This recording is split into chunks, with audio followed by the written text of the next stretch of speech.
All right, guys, we are here to make our pumpkin hair mask. Our first ingredient is a 1/4 cup of pumpkin puree.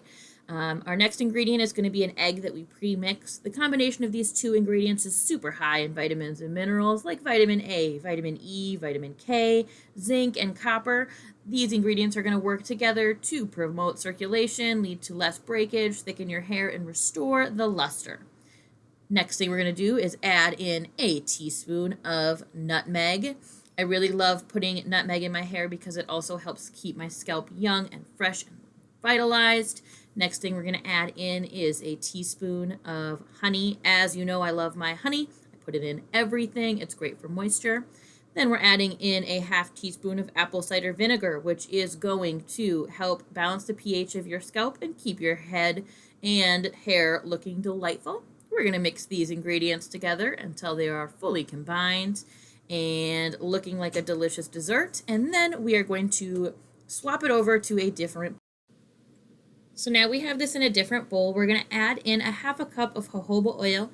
If you don't have jojoba oil on hand, I know most of you do not, you can also use a 1/2 cup of melted coconut oil. I prefer the jojoba oil because it is as closely matched to the skin's natural sebum as possible. And it makes my hair feel really delightful, whereas coconut oil, I feel like it absorbs too much of it and it leaves my hair feeling a little bit crunchy.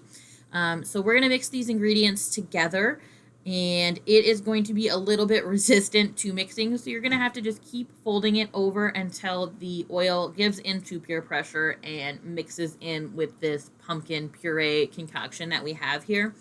This mask, with the addition of the jojoba oil, is going to lead to just really great moisturized scalp and ends. It's going to help with breakage. It's going to help fight aging of the hair follicle. So now that we have this mix, we're good to go ahead and apply to the hair.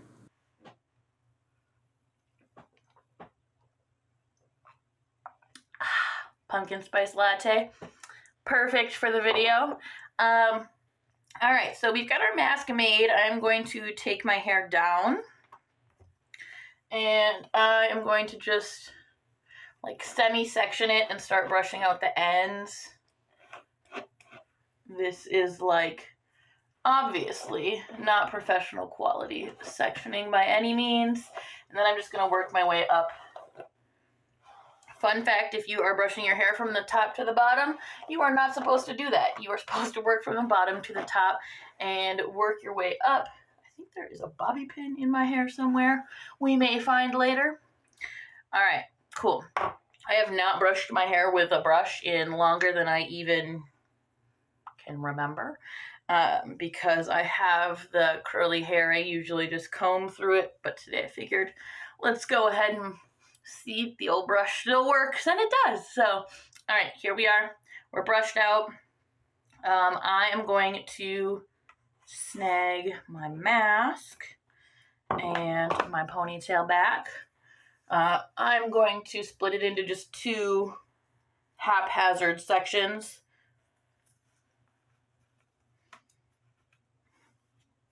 And really just give her. If you are doing this not nude, be prepared. It may make a bit of a mess. It is a pretty runny mask.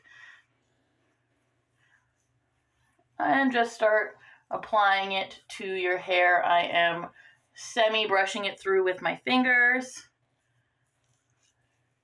Doesn't have to be super even, but I do want it to be relatively even throughout the hair. Missed a big chunk back there. This is why I don't color my own hair anymore either, because I always forget I have a back of my head. All right.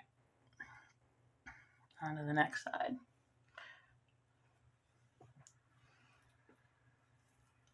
This is definitely 100% the last video with pink locks, guys. So I will miss it so much. I feel like I need to experience other colors before I set up camp on pink, but definitely think pink was a good one for me. And it held up really well considering all of the crap that I have put my hair through since I colored it pink. with experimenting new recipes for conditioners, with experimenting some really bad hair mask recipes that pulled all my color out. If you have not heard the story, the day I dyed it pink, I did a yogurt mask, which is amazingly purifying. It sucks out a bunch of stuff that you don't want, but it also pulled out all my fresh pink hair literally the day I got it colored. I did this mask, and it pulled my hair to like the color it is now, like a really dull blondie pink. And I had to go with my tail tucked back to my girl Becky, and she had to hook me up with this conditioner to put some color back into my hair because I was basically blonde. It was awful. So pink has gone through a lot with me.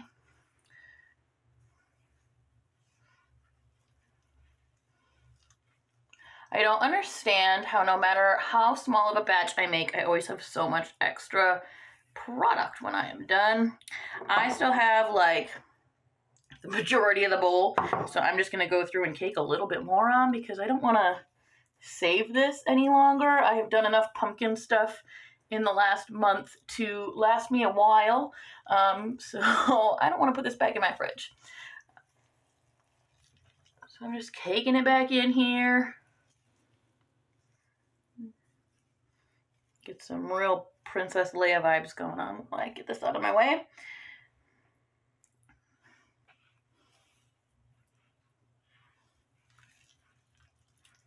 All right, I am heavily coated. As you can see on this one, I did go all the way up to my scalp. The ingredients in this mask are very nourishing for your scalp also. So while usually any of my oil masks I don't put on my scalp, this one I am, just because with the changing of seasons and everything, my scalp is feeling a little bit bland. It needs some life put back into it, so I'm going to work my scalp area really well also. And don't forget about the back of my head again. Big pumpkin chunk just fell out on me. All right, cool. So now I am heavily coated. I have considerably less left over. I am going to pop a ponytail in my hair. Gorgeous. And I'm going to let this sit for about a half an hour.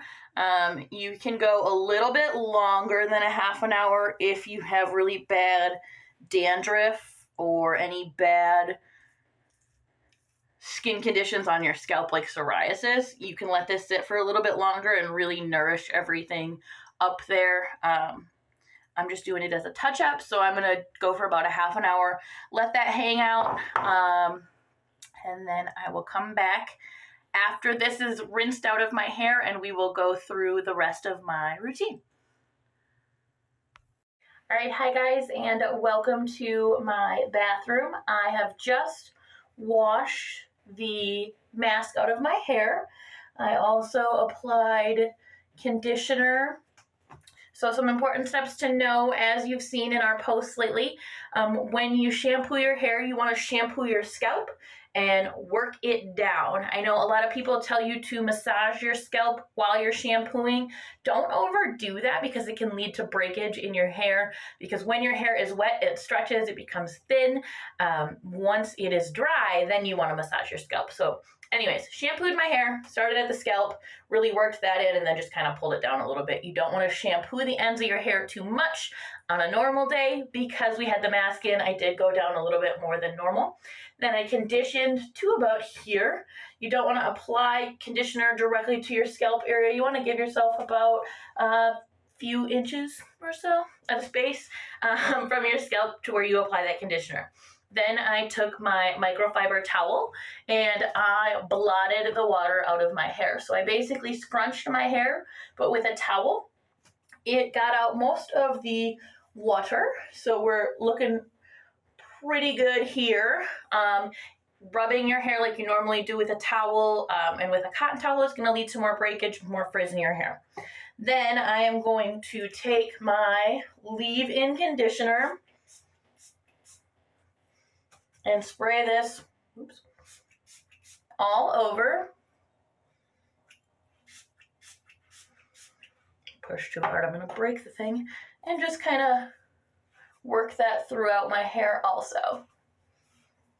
The last thing I am going to apply to my hair before I let it dry its best natural self is Smiley Kylie salt spray. This salt spray is just as good as any of the salt sprays you're going to find on the market, if not better, because it is not caked full of shitty ingredients. So this one is really nice because really all you need in a salt spray to get the texture you're looking for is the salt in a liquid to hold it in. When you buy a salt spray from the store, you're getting tons of preservatives, tons of crappy fragrances, all sorts of things you don't need. This one is made with very simple ingredients, and it's going to give your hair the texture you want without getting that like crunchy cast around your hair that will happen with some other salt sprays, and also without any of the harmful ingredients that you're putting in your hair from a store-bought salt spray. So my hair is curly AF. Once it dries a little bit more, I am going to take some of my hair oil. I'm going to put 1 pump of that into my hand. I'm going to emulsify it really good until it's nice and warm. And then I'm going to work that kind of through any frizzy patches because my hair is damaged from a past life full of bleaching and crappy, I was going to name drop, but crappy shampoos and conditioners. I do get a little bit of frizz even with using the natural products, so I just take some of that oil and smooth out that frizzy area on the top of my head. So yeah, now I am going to do my makeup and get ready for my day. But as you can see, my hair looks wonderful. I will insert a picture here of what it looks like when it is dry, if it dries fully before my hair appointment today, because I'm going to get it colored. So have an awesome day, guys, and I will see you next week.